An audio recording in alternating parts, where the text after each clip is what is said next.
Assalamualaikum warahmatullahi wabarakatuh. Halo, berjumpa dengan saya Ibu Lilik Marlina dalam pembahasan tentang topik minyak bumi. Apa saja yang dipelajari di minyak bumi? Pertama, yaitu proses pembentukan minyak bumi. Yang kedua, yaitu komposisi hidrokarbon pada minyak bumi. Yang ketiga, yaitu fraksi-fraksi minyak bumi. Yang keempat, yaitu bilangan oktan bensin. Yang kelima, yaitu bahaya dalam pembakaran minyak bumi. Nah, kalian tentu pernah mendengar bensin, bukan? Bensin itu merupakan fraksi dari minyak bumi. Nah, pernahkah kalian melihat anjungan minyak bumi lepas pantai? Minyak bumi diperoleh dari pengeboran permukaan bumi hingga mencapai sumbernya. Nah, dari fosil-fosil hewan dan tumbuhan kecil yang hidup di laut dan tertimbun selama berjuta-juta tahun yang lampau, ketika hewan dan tumbuhan laut mati, jasad mereka tertimbun oleh pasir dan dalam di dasar laut.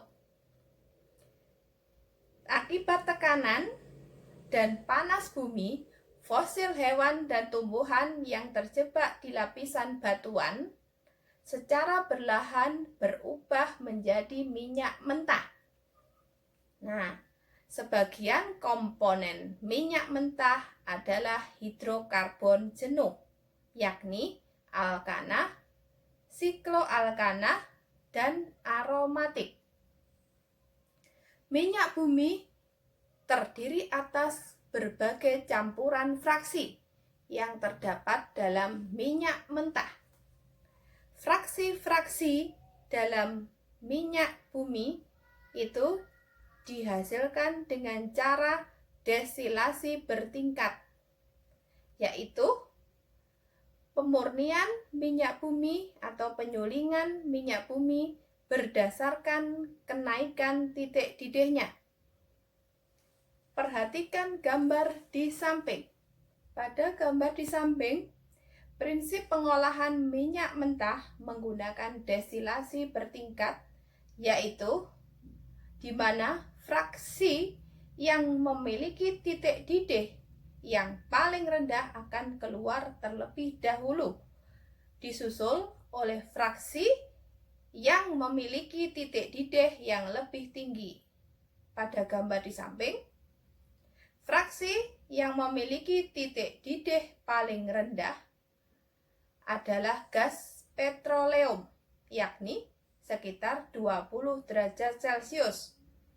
Dan fraksi yang titik didih paling tinggi adalah aspal, sekitar 400 derajat Celcius.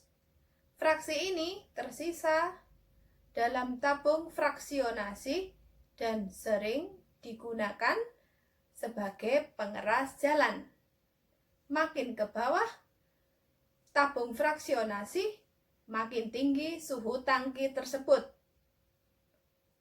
Nah, bensin akhir-akhir ini menjadi perhatian utama karena pemakaiannya untuk bahan bakar kendaraan bermotor sering menimbulkan masalah.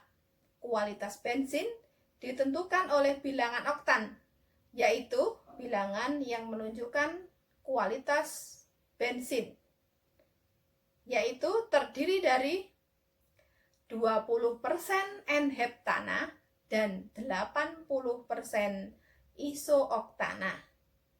Semakin tinggi bilangan oktan, semakin bagus kualitas bensin.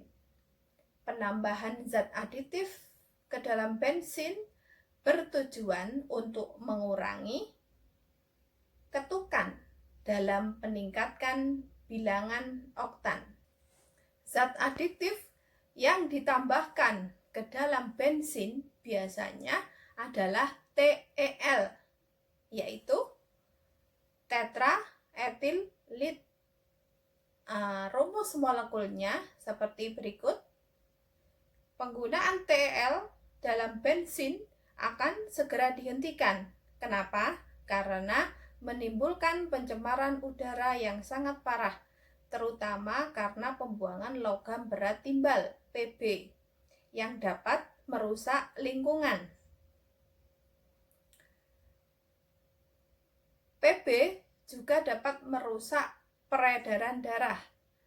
Untuk menanggulanginya saat ini telah dikembangkan penggunaan MTBE, yaitu metil tersier butil ether, dan ditambahkan dengan metanol dan etanol. Nah, apa bahaya pembakaran bahan bakar di lingkungan kita? Penggunaan bensin sebagai bahan bakar menimbulkan dampak berupa pencemaran udara. Hal ini disebabkan oleh pembakaran tidak sempurna yang akan membentuk gas CO, gas karbon monoksida. Gas CO yang dibebaskan dari pembakaran jika terhirup dapat menimbulkan lelah dan pusing, bahkan pingsan. Hal ini berkaitan dengan reaktivitas sel dan sel darah merah terhadap gas CO. Dalam sel darah manusia terdapat hemoglobin yang berfungsi mengangkut O2 ke seluruh tubuh. Apabila gas CO di udara terhirup oleh sistem pernapasan, maka hemoglobin lebih mudah bereaksi dengan gas CO dibandingkan gas O2 yang seharusnya kita hirup.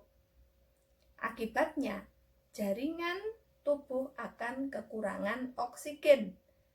Inilah yang menyebabkan pusing, lelah, dan bahkan pingsan.